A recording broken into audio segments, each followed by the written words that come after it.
The Garden Home vlog is made possible by the following sponsors: Gilbert H. Wild & Son, Sun Patience, Arkansas Parks and Tourism, Ralston Family Farms, First Community Bank, and Crystal Bridges Museum of American Art. For more information, log on to pallansmith.com. Now back to P. Allen Smith and the Garden Home vlog. One of my favorite parts of my job is being able to talk about what I'm passionate about, and that is beauty, art, and nature. And that's what we're all about today. We have taken the show on the road. We're at Crystal Bridges Museum of American Art in Bentonville, Arkansas, with a live audience, and we are here to see some amazing exhibitions that are kicking off this gardening season. And with me, I have Stace Treat, who's the interpretation manager here for Crystal Bridges, and he's going to help us walk through some of these exhibitions. Some I've seen and some I'm looking forward to seeing today. Stace. Excellent. Can't wait to thank you for being a part of the show. Well, hey, it's a thrill. And I also want to thank our studio audience that's here. Do you all love art, beauty, and nature? All right, there we go. If you haven't been to Crystal Bridges in Bentonville, Arkansas, you really need to put it on your bucket list because it is fantastic. I'm up here as often as I can, and it seems like every time I come here, there is something new and different to see. I was dazzled yesterday as we were taping here at just the changes that have occurred just in the last 6 months, Stace. It's amazing. Yeah. We are on a pretty fast pace all the time. We are very exploratory and try to be as innovative as we can be. We want to have a variety of experiences, both inside and out. It seems like every year that I've worked here, which is about 4 years now for me, we've continually added something new and fresh. Of course, our North Forest being one of them in the last couple years. Yeah.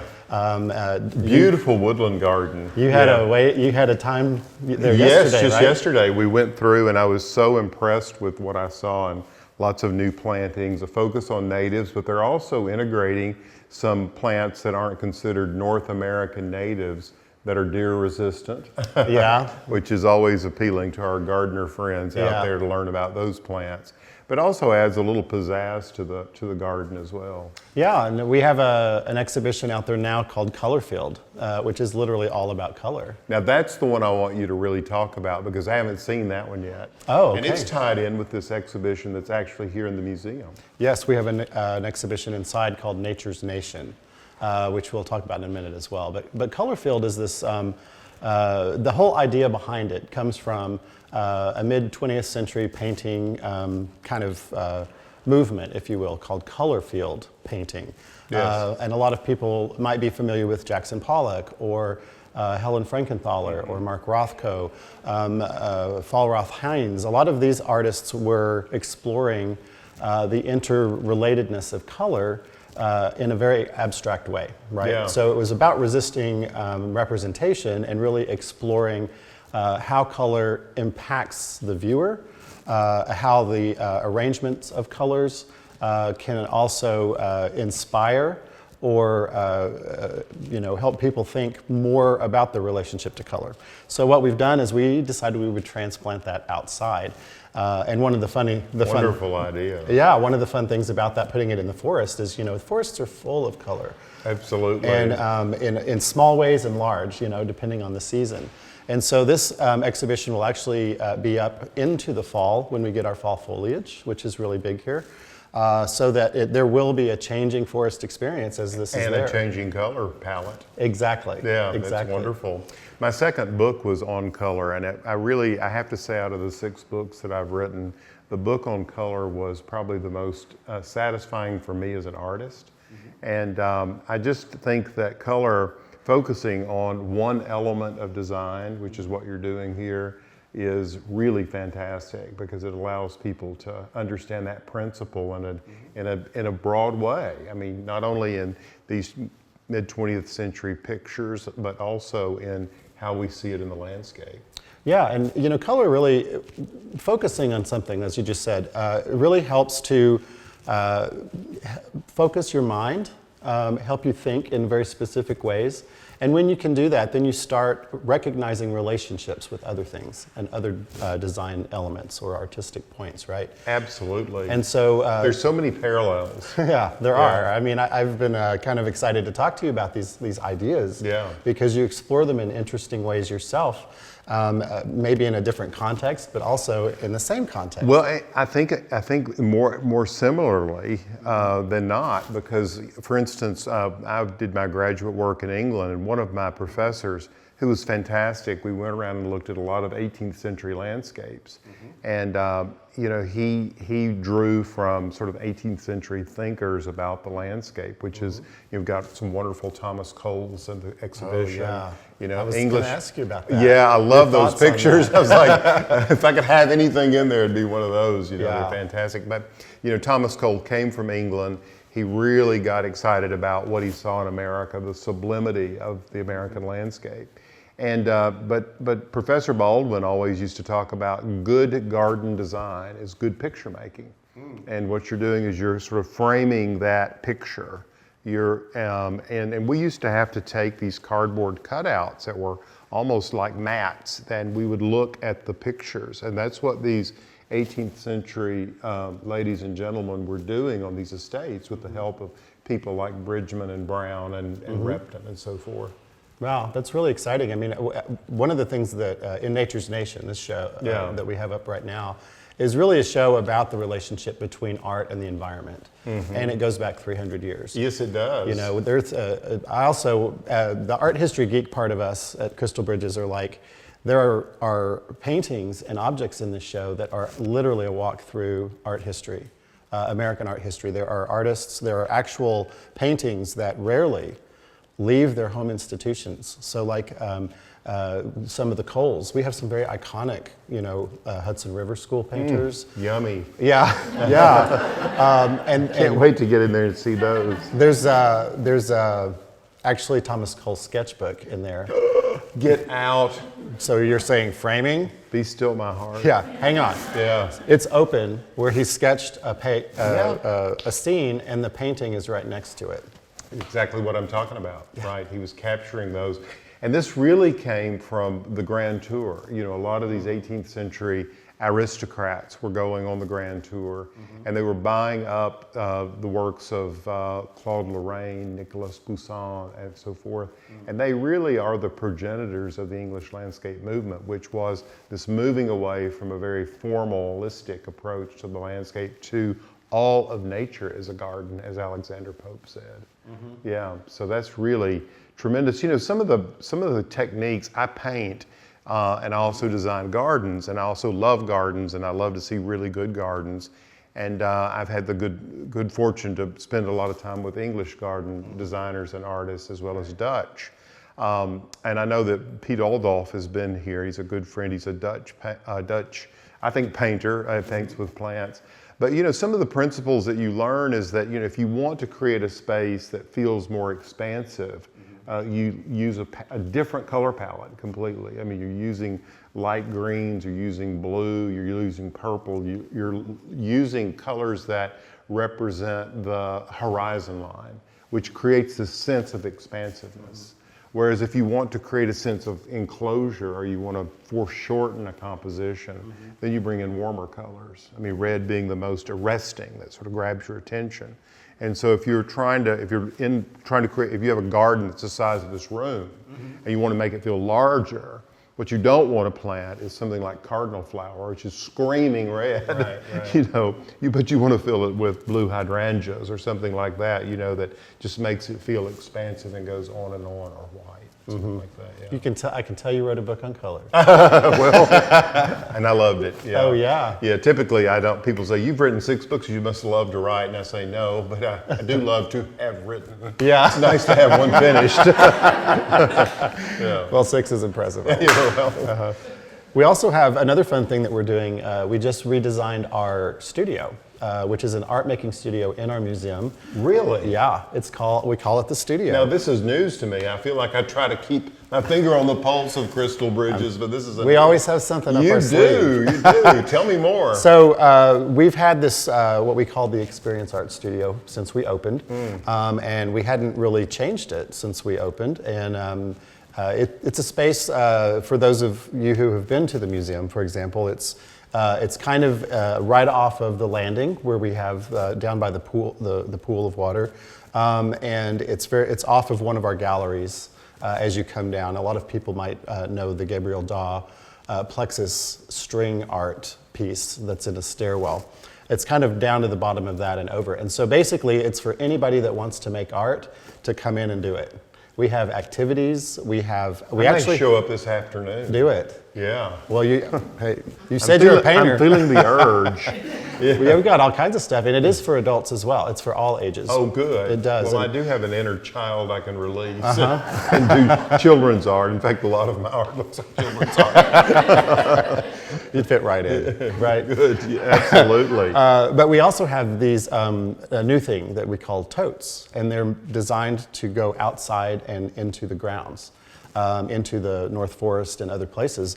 They're themed around critters and around plants and leaves and different things that kids can go out and draw and do all different kinds of fun things. So the whole idea is that we wanted it to be a place where you can come in, you can make art there inside, or you can take it out, because we're really trying to continually. And is this open to any attendee who comes to or visitor? Like, it's open all day. My goodness. During our opening hours, it's open. Well, that's yet another reason to come see Crystal Bridges Yeah. and engage with Crystal Bridges, not just have this arm's length experience, but actually be involved with it. I want to go back just a moment, sort of big picture for maybe a lot of our listeners out there in the virtual and television world who may not have been to Crystal Bridges.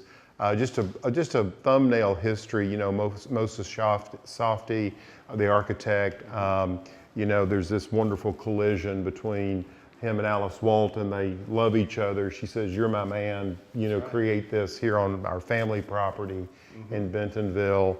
It's probably the only art museum in the world that's resting above water, which is very interesting in itself. It was a challenge to build. Yes, quite a challenge, but it's so beautiful. And I think the natural landscape, the art and nature juxtaposition is what's so powerful here. And you all increasingly are doing a fantastic job of helping people understand that. I mean, here we are in this gallery space, and behind us, we're seeing this rivulet of water that spills down, you know, into a pool. But on either side of that are these amazing Chihuly vertical elements in glass that are all in various shades of blue. Yeah, he calls them reeds. Yeah, you know. Yeah. So his inspiration is directly from the environment as well.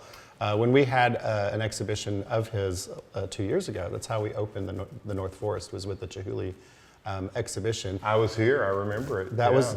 I fell in love with the boat, and then the boat came back. Yeah, it's out there. You know, it found its way back. It's a funny thing is that, you know, a lot of our we got a lot of feedback, of course, on those pieces, and so we ended up deciding to acquire the ones that our guests love. Yeah, that resonated with the visitation, and especially those that were created just for us as well. Yeah. So the sun. Well, the sun. Yeah. Yes, we were just back in we the were forest. watching the sun last night. We just cued the sun. We did. It just popped. It just didn't popped it? out. Yeah, look at that. Look at all those blue reeds behind us. But the thing that was so amazing about watching the sun is how it interfaced with nature, the natural world, in that here we are, the sun is beginning to come over the trees, and you begin to see this play of light on this magnificent sculpture. And we were up there with Clay Bacher, and he was talking about the I did not realize that thing came unassembled, I hope with directions. And he said it came in a 40-foot long box 18-wheeler of all those pieces, each glass piece individually wrapped. Well, when you think about it, it makes a lot of sense. You'd have to do that. How you would transport that thing, I have no idea, but it's absolutely stunning. Yeah. You know, the process of installing Chihuly is a really fascinating one. Seriously, it's That's putting it politely. Yeah, it takes a lot That's of a hair puller, I bet. Oh man, you know the most frequent question or concern we get about them is, why are you putting them out in an Arkansas forest? You know trees fall and Tornadoes happen. tornadoes happen. And, Hail happens. yeah, deer may kick it. I don't know. Yeah, you know? right. They have a very low breakage rate. Like I think we may have replaced a couple last year when that was here. Sure.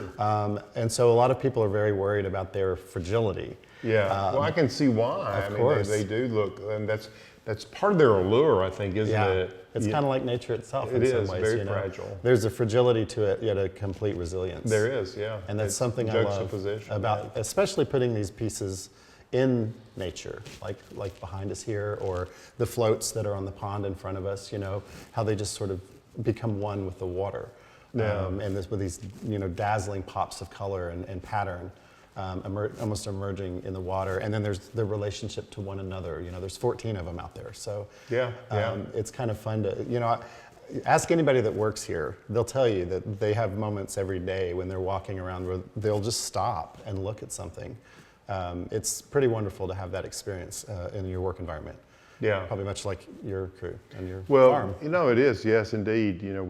I believe that beauty is transformative, and I think the more that we are in nature and we are surrounded by beauty, it allows us to transfigure and gain a higher level of consciousness and awareness. Mm-hmm. And so that's why coming to a place like this for me is really exciting, but very humbling in a way, because it does, I think, help me evolve and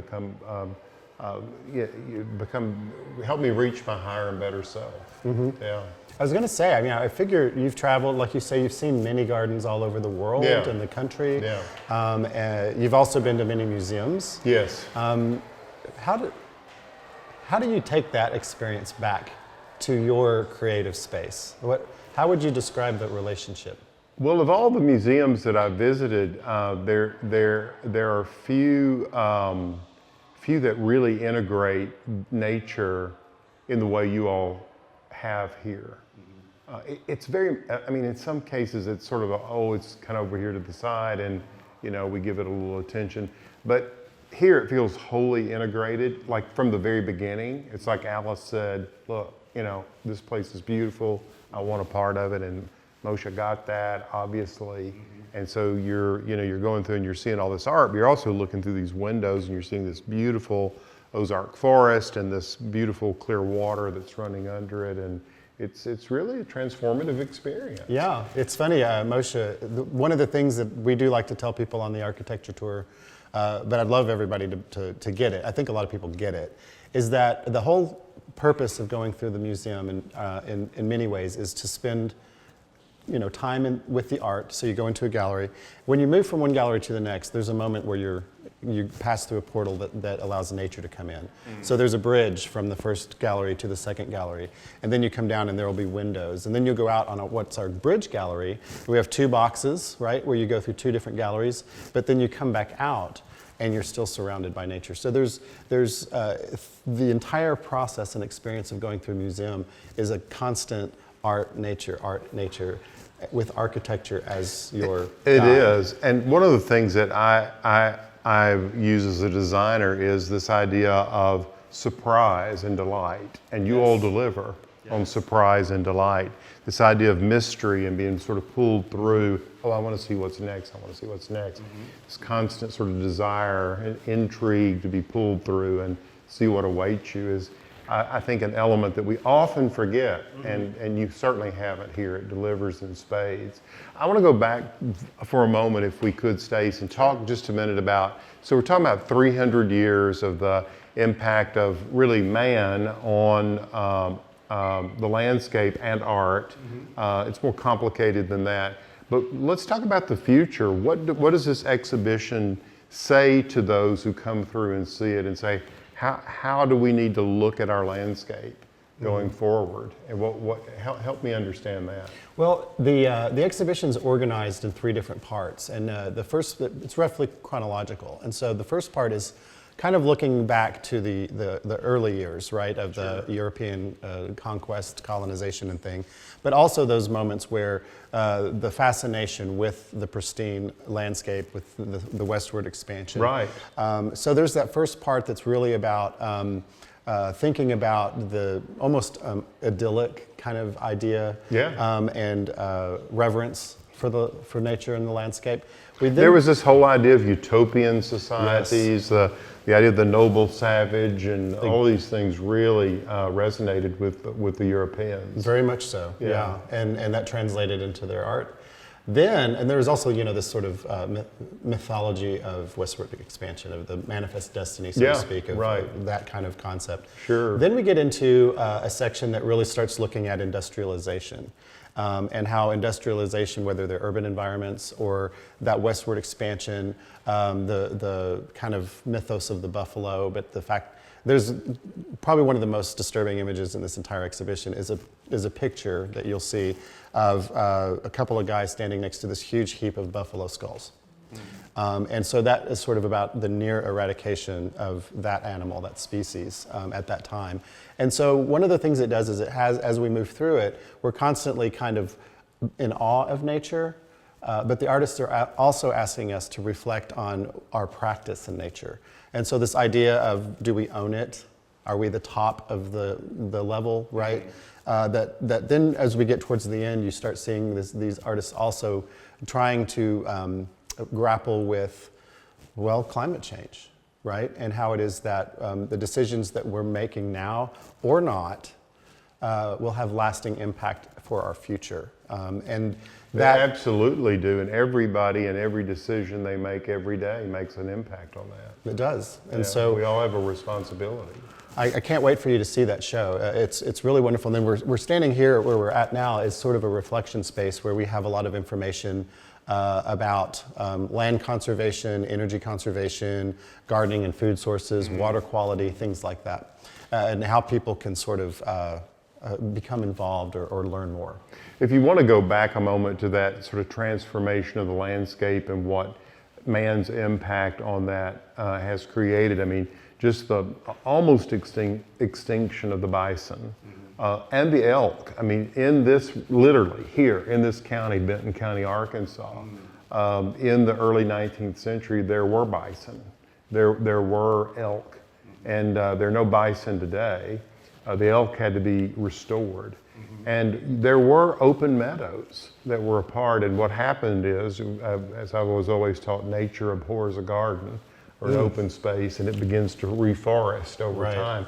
But it was because of those animals that we had these open spaces, and there was a different ecosystem here at that time. But then as we began to move these, destroy these genetic pools of these animals and push them further west, and then eventually almost eradicate them in the west, that changed the landscape. Yeah, and it's funny, some of the more poignant artists in the exhibition are indigenous artists who are kind of pointing a lens back on that idea. Oh, like, yeah. Certainly the pile of buffalo skulls. Yes, speaks to that. yes, and they remind all of us that people were here at that time in those environments with the buffalo, with the prairies, savannas, and the things you were just mentioning, that they were here before we were. Absolutely. And so it becomes, that conversation, I think, is really rich and valuable and poignant. And again, I should mention that the exhibition was organized by Princeton Museum of Art, so Princeton University Museum of Art. They're the ones that originated this exhibition, and so the catalog that goes with it is very rich in terms of scholarship and history, art history. You'd love it. And I'm coming for John's lecture. Excellent, excellent. Yeah, so it's a wonderful, beautiful, at times haunting exhibition, to be honest, but it is filled with beauty. When I lived in England, I went to the University of Manchester, And what was so interesting about being in that, at that point in the mid '80s, it was sort of it was a relic of the Industrial Revolution. The Industrial Revolution started there. Right. So in a way, it was the most powerful landscape, given what it was at that time, a derelict, post-industrial shell. But that's where it all started. And so that made a powerful impact on me. And Frederick Law Olmsted comes into, in the 1840s, comes into Liverpool. He wants to see Manchester, Liverpool, this industrial part, and then he walks across England, which impacts him hugely on his work as a landscape artist. Father of American landscape architecture, does Central Park, built more, on and on and on. Exactly, yeah. In fact, we have a large map of Central Park that he drew. Yes. In the exhibition. I saw that on the website, yes. It's kind of can't wait to see that. Yeah, see, it's like geeks and nerds like us with garden and nature. It really is a wonderful show. But to your point, actually, being a student of English garden in a place where industrialization was born. What was that juxtaposition like, being in a place where you're pretty much surrounded by a very industrial culture, sensibility, even environment, architecturally, and then simultaneously you're studying like the history of the English garden? Well, I was there actually to look at the 18th century landscape. I was there 200 years to the day, literally, when Jefferson and Adams made a tour of English gardens, 1786. And so I was looking at English landscapes that were really just prior to the Industrial Revolution. So it was really interesting to see this industrial shell called Manchester, the core of Manchester, which is right on Oxford Road where the university was. Literally walk through that. That was the first thing we did in our course was to make a walk all day long through just the canals and so forth of Manchester. But the impact it had on me was what we've done to not only society in the way in which workers were managed and so forth. I mean, Ingalls comes there and writes part of the Communist Manifesto and that sort of thing because of the way workers were being treated, but also just how poorly it was managed, resources and things like that. It was all about the money. And then to step away and go and be privy to these estates and walk these estates with the landowners who had them for literally 1,000 years prior to. It was really quite a juxtaposition to see sort of pre-industrial through the eyes of Jefferson and Adams, and then be in the middle of the post-industrial revolution, right there in the middle of Manchester. Yeah. It's interesting how kind of going back to how we like to place art, architecture, and nature together. It's like being placed in those interesting ambiguities, juxtapositions, I guess you could say, really produce a really interesting lens to think about the world. Well, when I went to England, I had in my mind, I want to go and see these beautiful idyllic landscapes with sheep grazing and all this sort of thing that we think about. And then where did I end up? I ended up in the core of the Industrial Revolution, the bowels of it. And it was a wake up for me. It was a really wonderful thing at the end after I went, as I began to realize where I was and had this unique vantage point to just see, because this was a force. We're still feeling the force of this Industrial Revolution that starts at the end of the 18th century. And it just, you look at the paintings by Turner a lot of his work is inspired by the Industrial Revolution, the big coal fires and all this sort of thing going on. Yeah. Skies and everything. It's very exciting stuff to see how he integrates science and what's going on, and everybody's just so preoccupied with learning more and more about how to handle metallurgy and all these, all these different things that were a part of the growth of the industrial world. Yeah. We have, there are a couple paintings in here that are scenes, they're industrial scenes, that are also pretty wonderful. George Bellows, there's a very famous painting called Cliff Dwellers, where he paints basically a block of a tenement in New York City, I think 1910 or somewhere in that range, and kind of shows the population density of the time. And Probably very similar to what Manchester looked like in the 1880s and 90s. I'm sure. Yeah. Yeah, people following over each other, living on top of each other, and Exactly. Close quarters, and working very hard with, yeah. Well, as a result of that, the first public park was created, called Birkenhead Park, just very near Liverpool. And I think that's one of the things that really inspired Olmsted, because he goes to see this, and it was seen that the working class needed a place to be in nature. And this was the first public park in the Western world. Wow, in Liverpool. Yeah, called Birkenhead Park. Very interesting. Well, I am so excited about being here again, and also having a chance to go through and walk through the gallery and then get out there and look at color space. Thank you for having us. Well, it's always our pleasure to host. Yeah. Come anytime you like. Wonderful. Thank you so much. And thank you all for joining us today. Very good. All right. Thank you. Keep up the good work. Yeah.